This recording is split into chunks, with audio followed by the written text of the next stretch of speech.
എൻ്റെ പൗരോഹിത്യം ശുശ്രൂഷ പൗരോഹിത്യമാണ്. ഞാനൊരു മെത്രാനാണ്.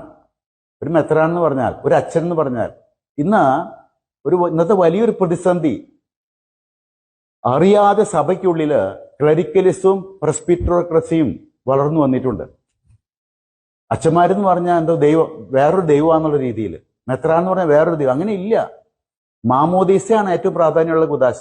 മാമോദീസായിലൂടെ എല്ലാവരും പൊതു പൗരോഹിത്യം സ്വീകരിച്ചവരാ. അവർ ഒരുമിച്ചാണ് ബലി അർപ്പിക്കുന്നത്. ആ ബലിക്ക് ശുശ്രൂഷ ചെയ്യുന്ന വ്യക്തിയാണ് ഈ മെത്രാനോ അച്ഛനോ ഒക്കെ.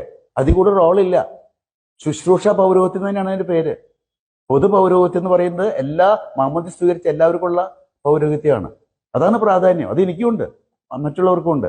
പക്ഷെ ഇന്ന് അറിയാതെ ഉടുപ്പിട്ട് കഴിഞ്ഞാൽ എന്തോ ഒരു ദിവ്യത്വം കൽപ്പിച്ചുകൊണ്ട് ആളുകൾ അങ്ങനെ അമിതമായിട്ട് കൊടുക്കേണ്ടതിൽ ഉപരി ബഹുമാനം കൊടുത്തോട്ടെ, നല്ലതാണ്. പക്ഷെ കൊടുക്കേണ്ടതിൽ ഉപരി ബഹുമാനം കൊടുത്തുകൊണ്ട് ഇന്ന് അറിയാതെ ഈ അച്ഛന്മാരും മെത്രാന്മാരും ഇവർക്കിങ്ങനെ ഒരു ക്ലറിക്കലിസം, ഒരു രാജകീയ രീതിയിലേക്ക് ആൾക്കാർ കൊണ്ടുവന്ന. ഞാൻ പറയുന്നത് ആളുകൾ ചെയ്ത് തെറ്റാന്ന് പറയുന്നത്. ഞാൻ പണ്ടൊന്നും അതിനെ വിമർശിച്ചില്ല. പക്ഷേ ഇന്നിപ്പോ കുറച്ചിന് ആൾക്കാർ മനസ്സിലാക്കി തുടങ്ങി. അവരുടെ ദൗത്യം അവർ മനസ്സിലാക്കുന്നില്ല. ഓരോ അൽമായിനും അവൻ കർത്താവിന്റെ പുരോഹിതനാണ്. പൊതു പൗരോഹിത്യം സ്വീകരിച്ച വ്യക്തിയാണ് മാമോദിസായിലൂടെ. അവനും കൂടി ചേർന്നാണ് ബലി അർപ്പിക്കുന്നത്. ഈശോ സഭയ്ക്ക് കൊടുത്തിരിക്കുന്ന കമാൻഡ്മെന്റ് ആണ്, ഇതെന്റെ ഓർമ്മയ്ക്കായി ചെയ്യുവീൻ.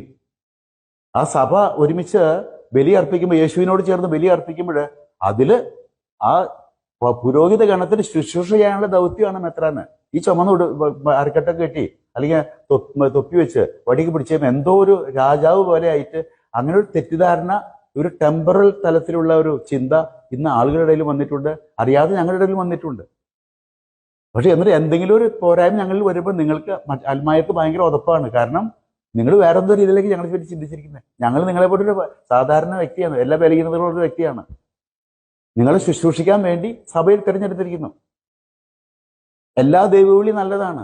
എന്റെ കുടുംബജീവിതം മോശമാണ്, അത് നല്ലതാണ്. അപ്പോൾ അതുകൊണ്ട് ഈ പൊതു പൗരോഹിത്യം എന്നുള്ള ചിന്ത ശരിക്കും ആഴത്തിൽ പതിഞ്ഞാൽ തന്നെ ഇന്നത്തെ പകുതി പ്രശ്നങ്ങൾ തീരും.